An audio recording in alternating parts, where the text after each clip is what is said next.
Parametric और non parametric statistic में हमें यूजुअली पूछ लिया जाता है कि अगर कोरिलेशन निकालना है, सो पैरामेट्रिक में मान लो अगर मैं यूज कर रही हूँ पियर्सन का मेथड, तो उसका काउंटर पार्ट क्या होगा नॉन पैरामेट्रिक में। तो इस तरीके के काउंटर पार्ट अक्सर पूछ लिए जाते हैं जो आपको पता होने चाहिए। बिल्कुल याद करने वाली चीज है, समझने वाली ऑब्वियसली, बट ब्रॉड लेवल पे देखोगे तो कॉन्सेप्चुअल ही चीजें हैं, सारी समझ के भी याद कर सकते हो। ओके, पहले तो आपको एटलीस्ट थोड़ा सा इतना पता हो कि जब पैरामेट्रिक की बात हो रही होती है तो आप जब पैरामेट्रिक टेस्ट यूज करते हो दैट मीन्स आपका डाटा इंटरवल या रेशियो स्केल पे होना चाहिए, और अगर आप नॉन पैरामेट्रिक यूज कर रहे हो दैट मीन्स आपका डाटा ऑर्डिनल या फिर नॉमिनल स्केल के ऊपर होना चाहिए।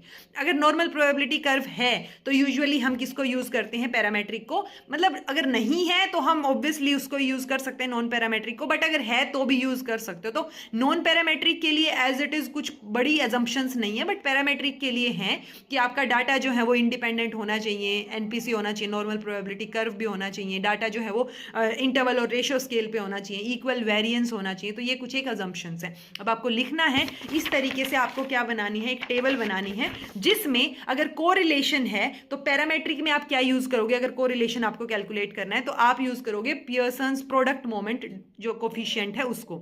लेकिन अगर इसका नॉन पैरामेट्रिक काउंटर पार्ट पूछा जाता है तो दैट विल बी स्पीयरमैन का जो रैंक कोफिशिएंट कोरिलेशन है वो प्लस कैंडल का टाउ, इन दोनों को आप यूज कर सकते हो।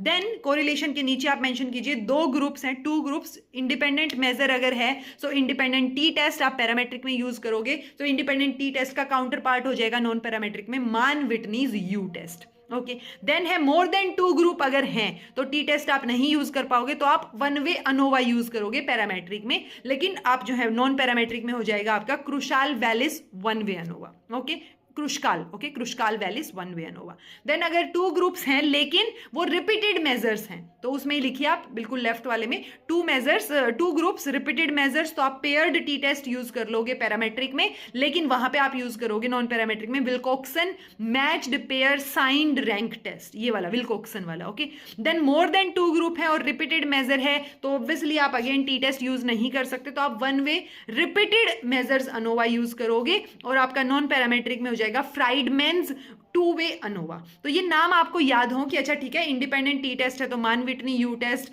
वन वे अनोवा है तो आपका Kruskal Wallis, paired t test है तो आपका विल्कोक्सन है, अगर आपका वन वे रिपीटेड अनोवा वाला है तो आपका फ्राइडमैन का टू वे अनोवा है। तो यूजुअली इंडिपेंडेंट टी टेस्ट, विल्कोक्सन, ये वाला पूछा जाता है, बट स्टिल आपको ये सारे के सारे जो है वो काउंटर पार्ट्स पता हो कि अगर आपसे पूछ लिया जाए कि इसका ये टेस्ट दे दिया, इसका पैरामेट्रिक काउंटर क्या होगा या फिर इसका नॉन पैरामेट्रिक काउंटर क्या होगा, तो वो दोनों ही आपको अच्छे से पता हो। तो ये टेबल जो है ये आप अपने नोट्स में ऐड कर लीजिए, बहुत इंपॉर्टेंट है।